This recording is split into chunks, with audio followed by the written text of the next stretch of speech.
না, শত্রু আইডেন্টিফাইড না, we are open, we are looking for শত্রু। সাবেক স্বরাষ্ট্র প্রতিমন্ত্রী লুৎফুজ্জামান বাবর ১৭ বছর কারাবাসের পর সব মামলায় খালাস পেয়ে কেরানীগঞ্জ কেন্দ্রীয় কারাগার থেকে মুক্তি পাচ্ছেন আজ।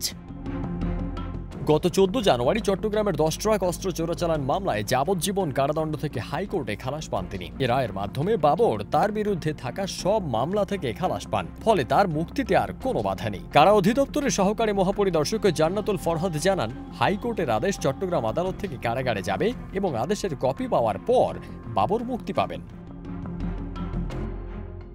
নেত্রকোনা ৪ আসনের বিএনপির সাবেক সংসদ সদস্য লুৎফুজ্জামান বাবরের মুক্তির খবরে বিএনপি নেতাকর্মী, স্বজন ও এলাকার মানুষের মাঝে এক ধরনের আনন্দ উচ্ছ্বাস তৈরি হয়েছে।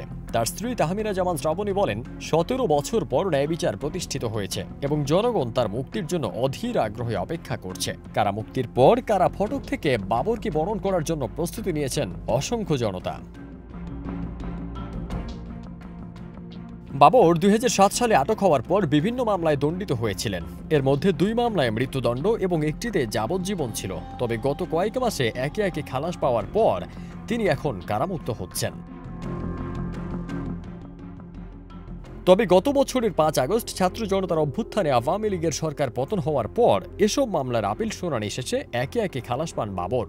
এর মধ্যে গত ২৩ অক্টোবর দুর্নীতির মামলায় ৮ বছরের দণ্ড থেকে এবং ১ ডিসেম্বর ২১ আগস্ট গ্রেনেড হামলার মামলা থেকে খালাস পান তিনি। ২১ আগস্টের মামলায়ও বাবরকে মৃত্যুদণ্ড দিয়েছিলেন বিচারিক আদালত। ফারদিন সানি, দেশ রূপান্তর।